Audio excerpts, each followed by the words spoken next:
Hello and welcome to Merrill. My name is Mrs. Nolan. For those of you who don't know me, I'd like to welcome my freshman class, the class of 2024.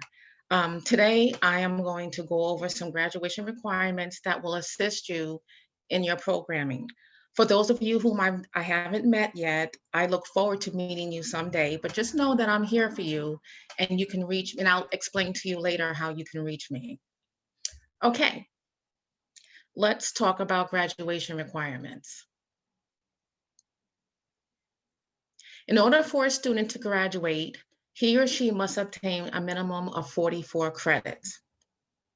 Each student must also pass the minimum amount of regent examinations to obtain a high school diploma. Now you may be wondering, how do I get to 44 credits? This is how you do it. In order to graduate, you need a sum total of 8 English credits, 8 social studies credits, which includes 4 global history, 2 US history, economics, and government, 6 credits of math, 6 credits of science, 6 credits of foreign language, which actually, if you're going for a Regents diploma, you only need 1 year foreign language, but we at Merrill want you to be college ready and career ready, and we encourage you to take 3 years or more of foreign language. This is what colleges are looking for. 4 credits of physical education, which means that you will be taking physical education each semester, except for the semester in which you take health, 1 health credit, and you need 2 credits in the arts. It can be 1 art credit or 1 music credit, excuse me, or 1 theater credit, or it could be a year of art, a year of music, or a year of theater, okay? So it has to be 2 semesters of either of the 3. Plus you have remaining elective credits. Now, let me just explain something about elective credits because a lot of you have questions. A lot of you already earn credits, elective credits, without even thinking about it.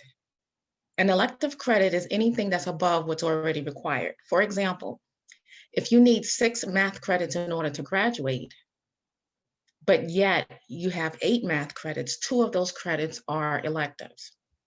Another example, if you only need 1 year of art, music, or theater in order to graduate, should you take more credits, that would be considered elective credits. So there are ways that you're earning elective credits and you may not even realize it. Okay. What else do you need in order to graduate? You must pass 5 Regent examinations, 4 core plus 1 more, okay, minimally. And that's the English, the math, a science Regents, global history Regents or US history Regents, and 1 additional math or science Regents. Each exam must have a minimum passing grade of a 65. In order to obtain the Advanced Regents Diploma, excuse me, which is what we want most of our students, if not all, to achieve, then you should obtain the English Regents, the 3 math Regents, which is algebra, algebra 2, trigonometry, and geometry, the global history Regents, the American history Regents, and the foreign language Regents. Again, each examination must have a minimum passing grade of a 65. In order to obtain the Advanced Regents Diploma with honors, then you will need to have an average grade on 8 of the exams, and it must be a 90 or above in order to earn the honors designation. It's pretty nice to have. All right, let's talk about promotional requirements. This is the necessary amount of credits and classes that a student needs in order to move up to the next level. So in order for a student to go from freshman to sophomore, by the end of your freshman year, you need to have at least 8 credits. In order to go from being a sophomore status to junior status, you need at least 20 credits, which includes 4 English and 4 social study credits, okay? And these, we prefer that they not be electives. We want you to have 4 core credits in English and 4 core credits in social studies. Then in order for you to go from a junior status to a senior status, you need a total of 30 credits to begin your senior year. If for some reason you fall behind, things happen, you get sick, you go out the country, you had a bad semester, there are ways at Murrow that you can make up your credits, but we encourage you, if you fail a class, to try to make it up immediately. And then that way you won't fall too far behind. Oftentimes we, in the past, depending on our budget, have offered PM school, Saturday school, or we partner with other schools to help you get back on track. So don't worry about that. It's nothing to stress over. But again, we encourage you to make up a class you fail sooner than later. Now, you may wonder, how can I accomplish this in 4 years? It may seem a little overwhelming to you. All you have to do is pace yourself and follow the 4 A's. 1, attendance is very important. You have to be there. You have to be in it to win it. So we encourage you to log in or come to class once things become normal. Be there, be present. We encourage you to achieve, do your best, put your best foot forward. You never know. God forbid you get sick or a family member gets sick and you have to be absent. It's always good to put your best foot forward sooner than later. And then that way you won't be so stressed out in the end trying to make things up. We encourage you to log in online and come to school with a positive attitude and the attitude of determination, and then also accountability. Admit when something's going on, take responsibility for your actions. And if something is going on, talk to your teacher, talk to me, talk to your parents, okay? We want you to be accountable for the things that you're doing. When can you see your guidance counselor? When should you see me, your guidance counselor? Well, minimally, you're going to see me twice a year for programming. As freshmen, we normally meet in groups, and then it becomes individualized. You can come see me whenever you need to talk to me. If we're in school, it's on your Opta. Whenever you feel like you may be making a choice that works against your own best interest, whenever you have difficulty deciding, it's a good time to talk to me.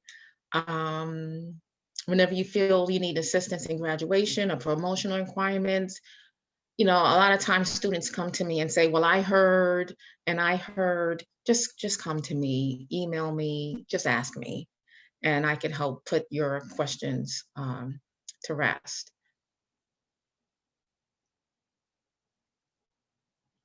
Well, that's the end of this presentation. I just want to say a couple of things. Freshmen, when it comes to programming for next semester, you really won't have too many options. The only thing you're going to be choosing at this point is an elective, whether it's an art, a music, or a theater credit. To my sophomores, you have, again, a lot of your classes are going to be the same, but you'll be choosing your electives. At this point, you should be registering for Naviance, see about community service. I know with the COVID, it's a little difficult to do community service, but you want to think about building your profile for your college application. To my juniors, and sophomores, you'll also be taking, hopefully, the PSAT. To my juniors, no, you cannot drop an AP course. You signed up for it. I'm sure with good habits, you'll make it through. You should be working on your brag sheet, your profile sheet. You should be registering for scholarships if they're available to juniors. You should definitely be aware of any emails that come from the college office. To my seniors, stop it, stop it, stop it.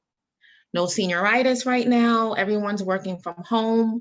I want you to do your best, log on. You may not feel like it. It may feel weird to you. It may suck to you. Just do what you gotta do. This is only a phase. This is all of our first pandemic. But you'll be able to look back on it and see that you made it through, okay? Just stay encouraged If you have questions, reach out to me. A lot of you already know I'll respond to you. Email me a phone number. I'll call you as soon as I can. Okay? So right now, seniors, you you're only being required to take what you need in order to graduate because we just don't have a lot of classes available. Um, but again, if you have any questions or concerns concerning programming, please feel free to reach out to me. Okay, I'm here for you guys. I'm going to add my Google voicemail to the end of my email. So if you want to call me, you can. All right. I look forward to seeing you all under normal circumstances. Bye bye.